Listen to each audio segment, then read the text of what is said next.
Welcome back to Toys I Did Not Own as a Kid, Estate Sale Edition. Alright gang, so today we're looking at an original Manny Faces from the, I believe it was 1984 series of Masters of the Universe. So this is it, this is Manny Faces.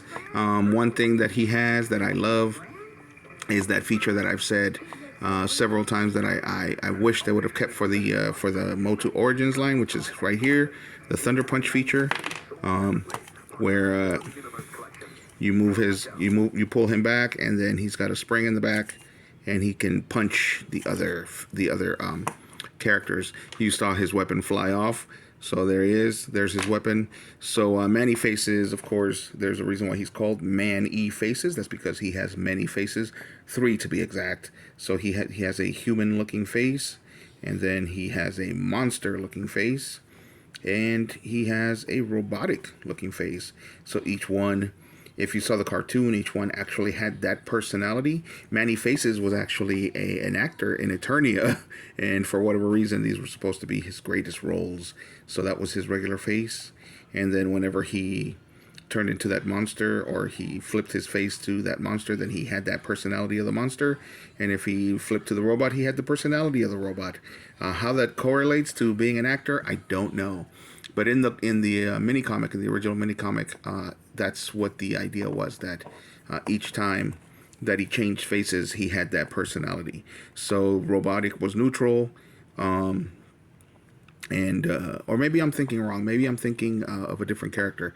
But I believe in the mini comics, either that or he used this to disguise himself. And then, for example, when he went to Monster Way, he could pretend to be an evil guy and fool Skeletor and his minions.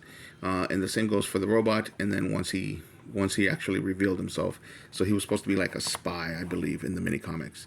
And then for whatever reason in the cartoon, they gave him that storyline that he was an actor, and that each time something happened for that to happen to him, that each time he changed faces, he actually took on the persona of the face. But that's it. That's our find for today. I got him for $6. It was the last day of the sale and of the estate sale, and his original price was $12. He was actually one of the things that was left over on the last day. The estate sale companies around here, most of them, not all of them, but most of them, on the last day actually put things up for half price. So I got this guy for $6. I was like, yeah, hey, $6, yeah, I'll take it. And he's in great shape. There we go, 1982. So no, actually, he was part of the original line. So that means that he came out. If it says 1982, that means that Mattel made him late 1982 and released him in 1983. So yeah, he was part of the original line. He's in pretty good. He's, like I said, he's in great shape in my opinion. There's a few scuff marks, but no big deal.